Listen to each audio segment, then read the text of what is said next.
Patrick Bet-David just got completely destroyed and humiliated on his own show. I think we all realize after this debate that PBD is one of those dudes who we all think is smart, logical, and fair until he sits across somebody who is smart, logical, and fair. You're part of the lucky 5,000 people from the Middle East. I feel like I'm the luckiest man alive living in America. Okay, and that was George Bush Sr. Yes. I'm not a man I'm a fan of, but he did that. Sure. He understood the response, as did Reagan. Yep.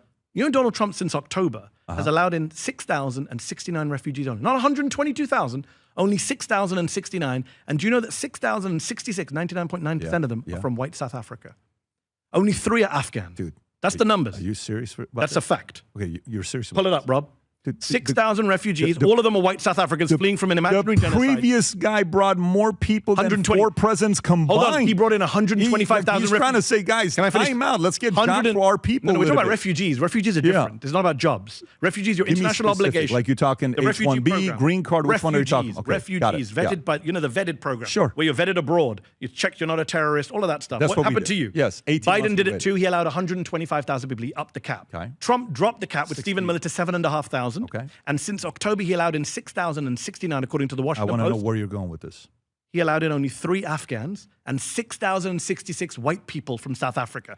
The 2 things I would say about that. Number 1, that's racist. You let in 99.9% of your refugees are white people who are not refugees, and you don't allow people from Iran, Iraq, Syria.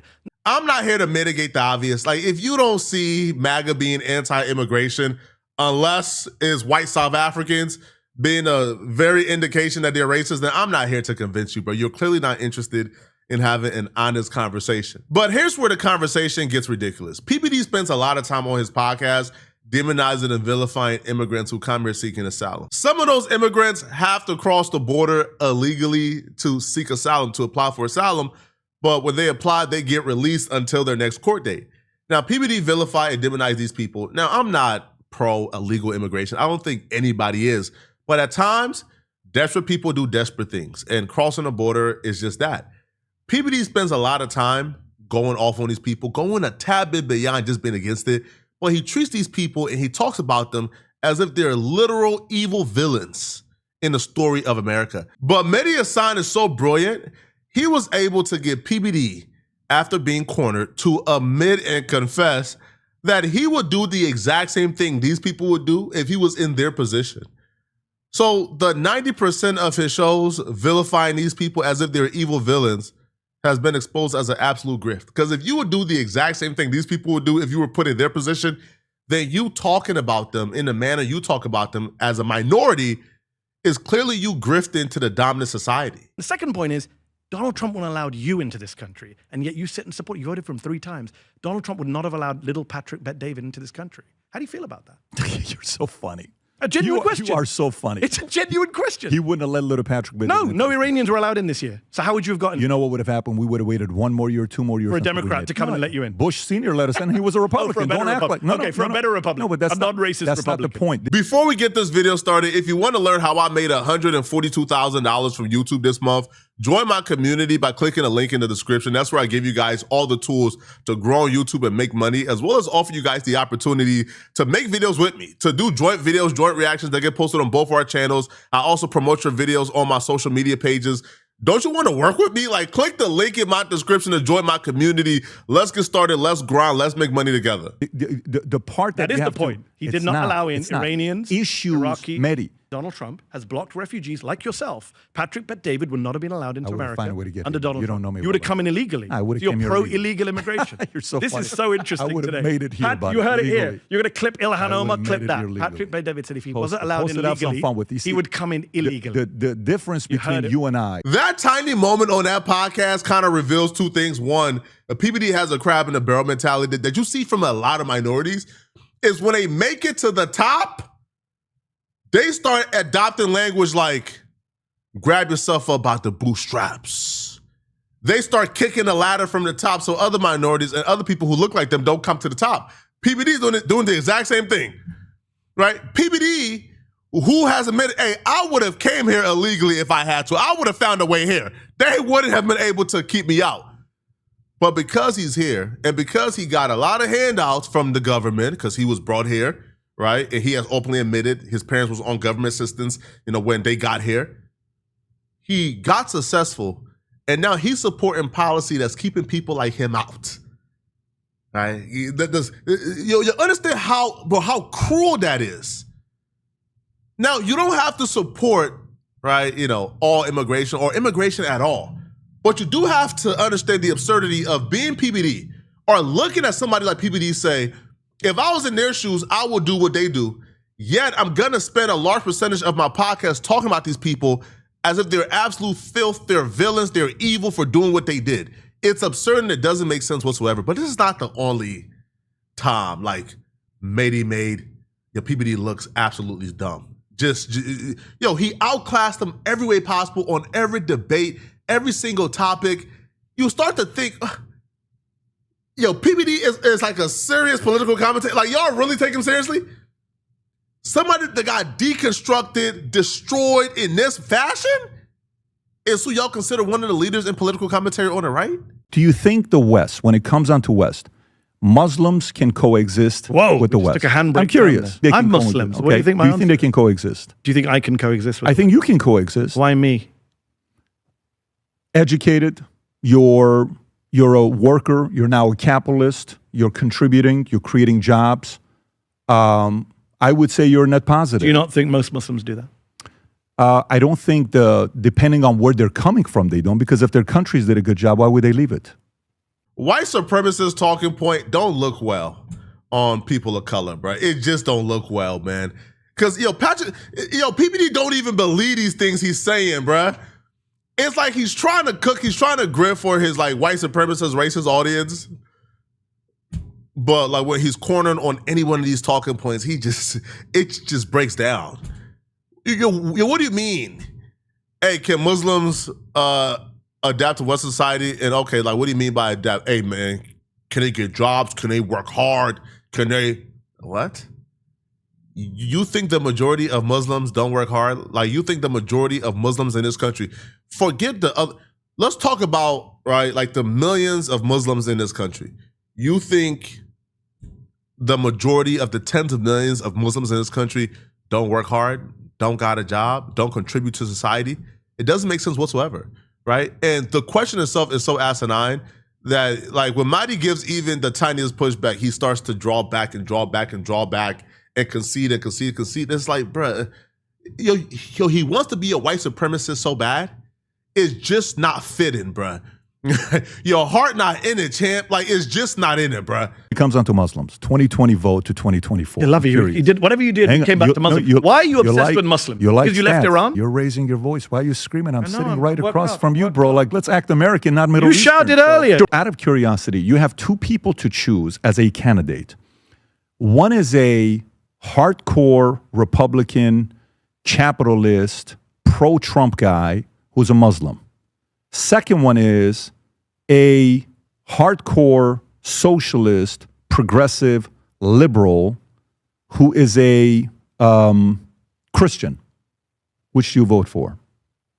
Obviously, I vote for the person whose values and policies I support. I don't vote based on religion. PBD asking that question with a straight face, as if that question was a difficult one. Oh, that's a stumper one. Oh, I got a question for him. Would you vote for somebody with your religion who believed in everything you are opposed, or somebody who's not your religion who sides with everything you believe in? He asked that as if that was difficult.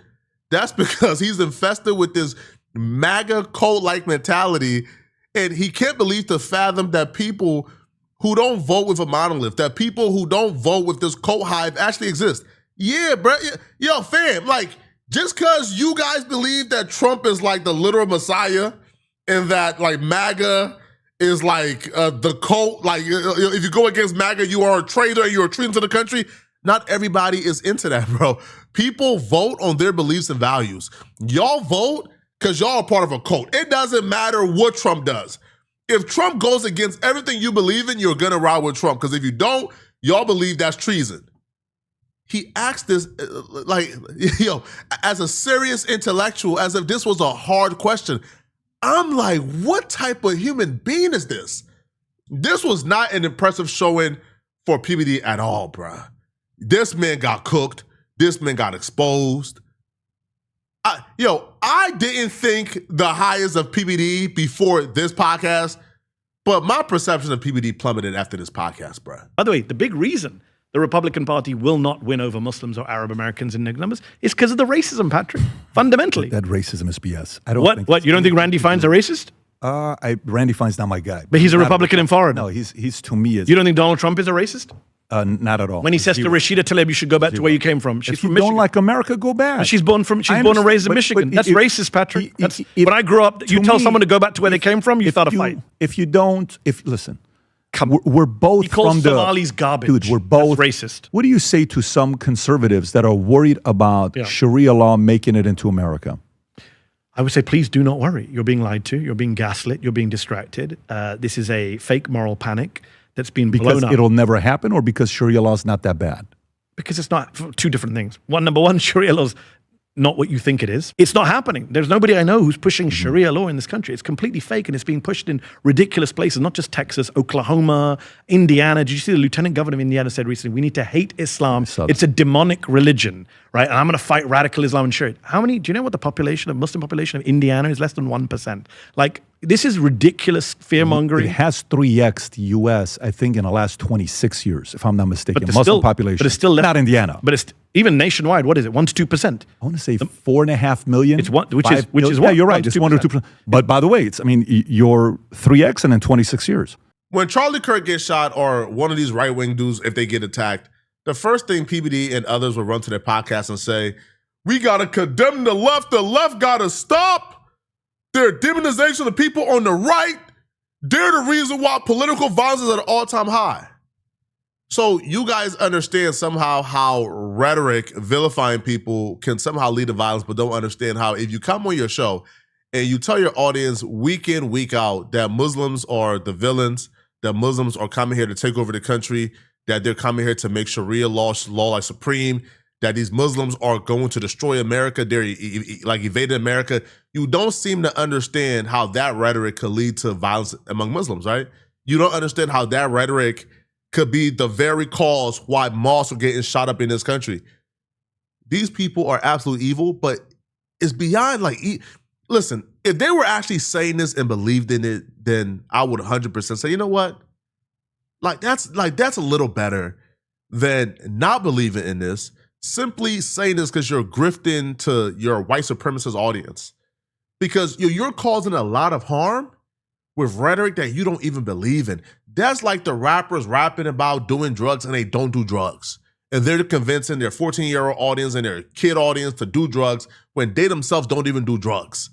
That's a little worse than a rapper rapping about his real life about doing drugs and actually doing drugs. Now, bro, Mahdi tried to get PBD to understand this. He just ain't I can't say he didn't. He understood exactly what Mahdi was saying, but he couldn't concede this point because his white supremacist audience is watching. Okay. It's not like you're not doing a good job. You're growing. Please let's not talk in this demonizing way about Muslim communities being a threat to you, because it has real world consequences. We just saw in San Diego, a mosque was attacked by 2 Nazi teenagers who shot and killed 3 people, including the security guard who had 8 kids. Police say he was a hero, saved 100 kids in that mosque, in the school, right? Murdered by 2 guys. Do you read their manifesto? The line about Muslims is really scary because they say, we don't hate Muslims. We hate Islam. We hate the invasion of our country.